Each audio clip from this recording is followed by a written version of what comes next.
Hello, welcome back to the reading of the poem of the Man God, written by Maria Valtorta, Volume 3, Chapter 403, Part 2, Little Michael, and Preaching near Emmaus on the plain. And the child sits down happily, adoring Jesus' beautiful face. He looks at him, studies him, and is dying to caress him and touch his golden hair. But Matthias is vigilant, smiling, and does not allow him. The child then asks in a low voice, "Does he always sleep like that?" "Always like that," replies Matthias. "Is he tired?" "Why?" "Because he walks and talks so much." "Why does he talk and walk?" "To teach children to be good and to love the Lord, to go to heaven with him." "Up there? How does one do that? It's far." "Your soul. Do you know what a soul is?" "No." "It is the nicest thing we have. And more than our eyes? My mommy says that my eyes are two stars. Stars are beautiful, you know." The disciple smiles and replies, "It is more beautiful than the little stars of your eyes, because a good soul is more beautiful than the sun." "Oh, where is it? Where have I got it?" "Here, in your little heart. And it hears and sees everything, and it never dies. And when one is never bad and dies as a just person, one's soul flies up there with the Lord." "With him?" And the child points at Jesus. "With him. But has he got a soul?"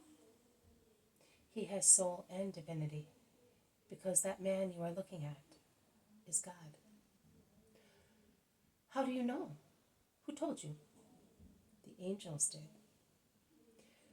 The boy, who is sitting leaning on Matthias, cannot take in the news quietly, and he jumps to his feet asking, "Have you seen the angels?" And he looks at Matthias, opening his big eyes wide. The news is so astonishing that he forgets Jesus for a moment, and thus he does not see that he has half opened his eyes, awakened by the boy's exclamation. Jesus closes his eyes once again, smiling, and turns his head around to see the other side. To the other side. "Be quiet, see, you are waking him up. I will send you away." "I'll be good. But what are the angels like? When did you see them?"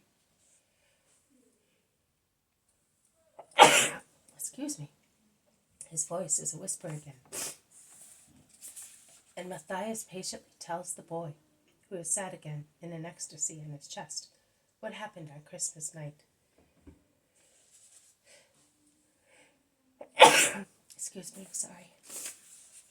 And he patiently replies to all the boy's questions. Why was he born in a stable? Had he no home? Was he so poor that he could not find a house? Has he got a house now? Has he no mother? Where is his mother? Why does she leave him all alone, since she knows that they wanted to kill him?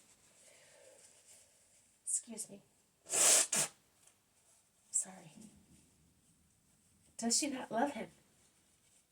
A hail of questions, and one of answers, and the last one, to which Matthias replies, his holy mother loves her divine son very much, but she makes a sacrifice of her sorrow for letting him go about, so that men may be saved.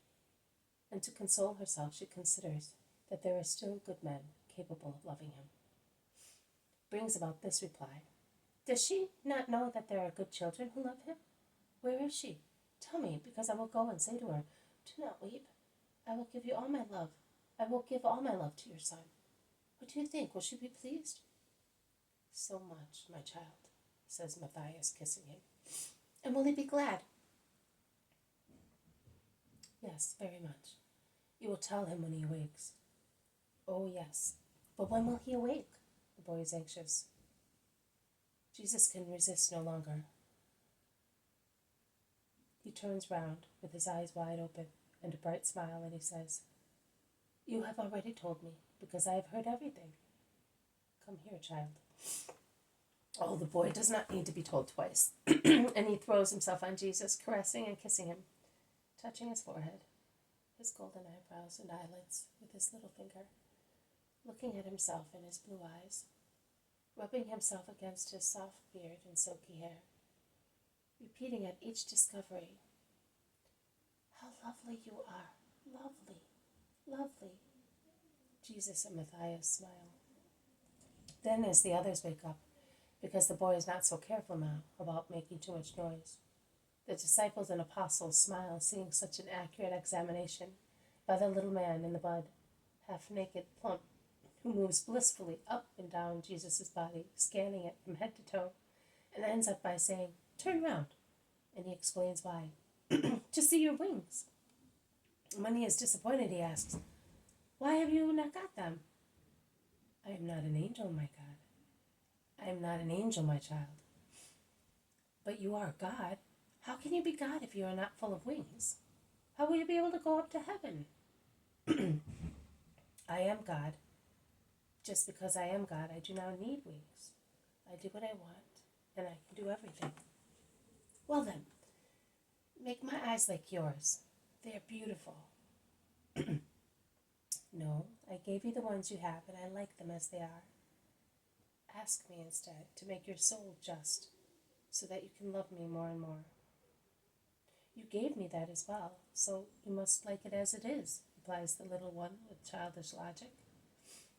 "Yes, I like it very much now because it is innocent. But while your eyes will always be the hue of ripe olives, your soul may change from white to black if you are bad." "No, not bad. I love you, and I want to do what the angel said when you were born.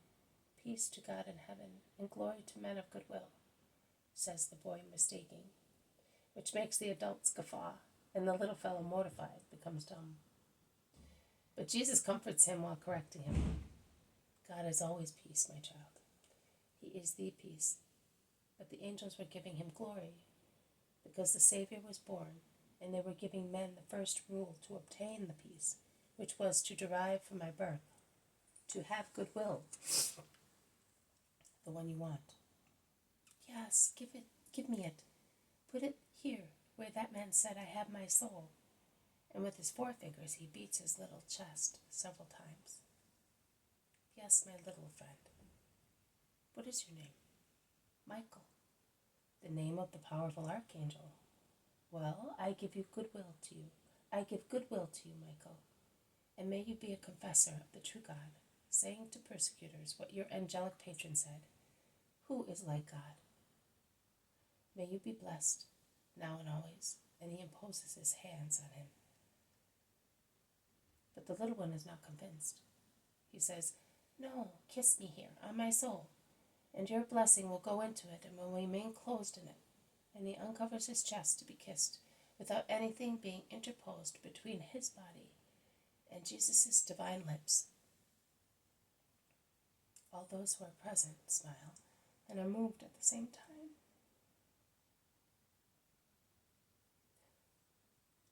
And quite rightly, the wonderful faith of the innocent child who has gone to Jesus, some say by instinct, but I say urged by his soul, is really touching. And Jesus points it out, saying, if everybody had the heart of a child." Hours have gone by in the meantime.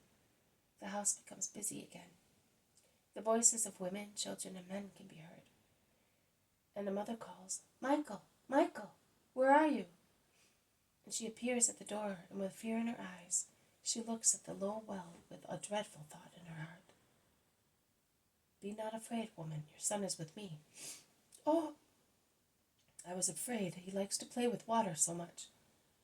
And in fact he came to the living water that descends from heaven to give life to men. "He has troubled you, but he slipped away so silently that I did not hear him," says the woman, apologizing. "Oh no, he has not disturbed me. He comforted me. Children, never grieve Jesus." Men and other women approach Jesus. The head of the family says, come in and take some food, and forgive us if we did not make you the master of our house. The first moment we saw you. I have nothing to forgive you. I have been very comfortable here. I feel honored by your respect. We had food, and your well is cool and your hay soft, more than what is necessary for the Son of Man. I am not a Syrian satrap. And Jesus, followed by his apostles, enters the wide kitchen to take some food while the men prepare the threshing floor, to make room for those who are already coming from all around to hear the Master. And others are busy preparing food and drinks and skinning a little lamb to be given to the evangelizers as provisions for their journey. Some women bring eggs and butter, which brings a protest from Peter, who says rightly that butter cannot be carried in their haversacks, and it would melt immediately in the heat. But jugs can be useful, and the women fill one with butter, which they cover and lower into the well to keep as cool as possible. This has been a reading from the poem of the Man God, written by Maria Valtorta, Volume 3, Chapter 403, Part 2, Little Michael and Preaching near Emmaus on the Plain. Thank you for listening. I will see you tomorrow. May God bless you, and may peace be with you.